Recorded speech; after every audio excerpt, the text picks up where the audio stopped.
Hey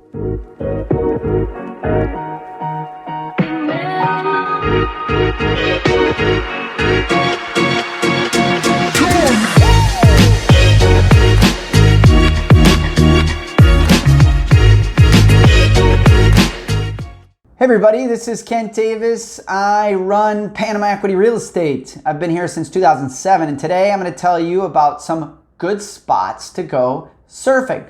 So Panama's got two oceans. Yes, how great is that?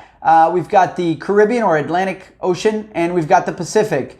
So Panama also has very high tidal variance on the Pacific side, meaning you need to be real sharp about where you're going to go surfing based on the tides. So if you're based in Panama City, the closest beaches to get some good waves are going to be about an hour outside of the city, starting in Gorgona and then running all the way down the coast up to before Buenaventura. So you've got, for example, spots that I like to go to are Teta, Playa Teta. That's about an hour's drive.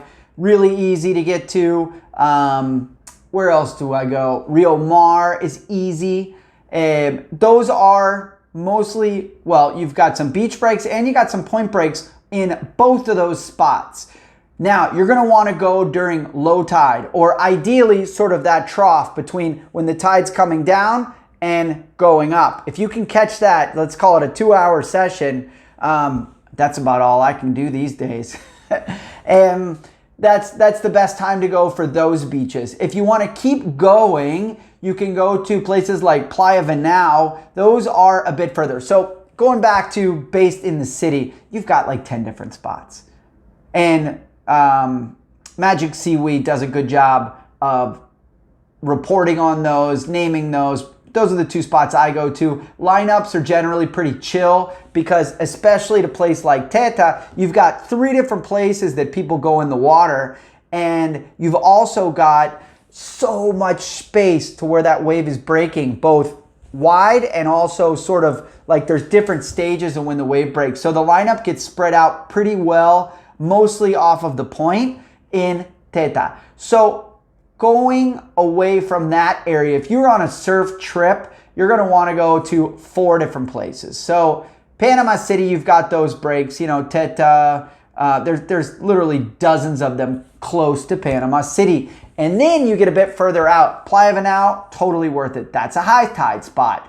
Playa Venao is definitely beginner friendly. You've got, even in terms of resources, you've got board rentals available, teachers available. Those places I mentioned closer to Panama City, not always. Teta, nothing. Like, you can't find anything. Rio Mar, there's a surf shop. If you call ahead, hope they're open, set up a appointment. Palmar, another good spot. Great for all levels, especially because they've got on-site surfboard rental. They've also got a restaurant there, so you can post up, chill, family, relaxed, food, and let mom or dad or kids go surfing. So Palmar, highly recommended. That's, again, about an hour outside of Panama City. So Playa Venao, I mentioned that. Great infrastructure there. You can stay in Playa Venao, eat in Playa Venao, rent, etc. Playa Venao is a good spot. Santa Catalina is a bit more remote, although it's about the same distance from Panama City as Venao. Santa Catalina is a town, although it's not really set up as a, well, I could say it's set up as a beach town. There's definitely infrastructure as far as hotels and restaurants, for sure.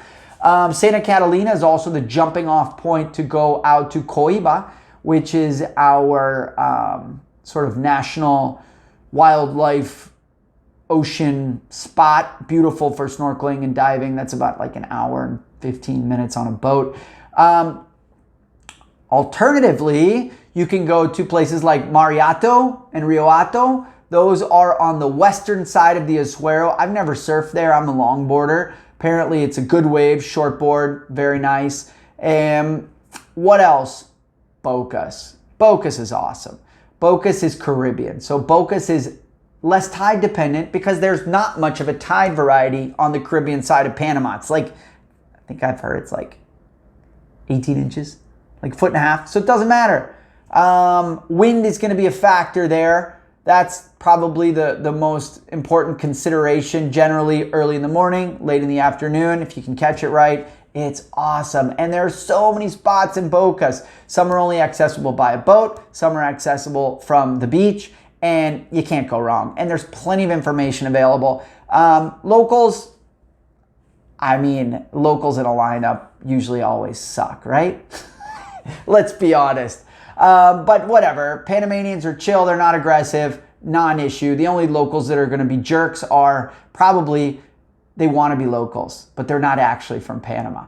But sure, yeah, you get the local hot shots, whatever. It's to be expected everywhere in the water, right? No wetsuits required.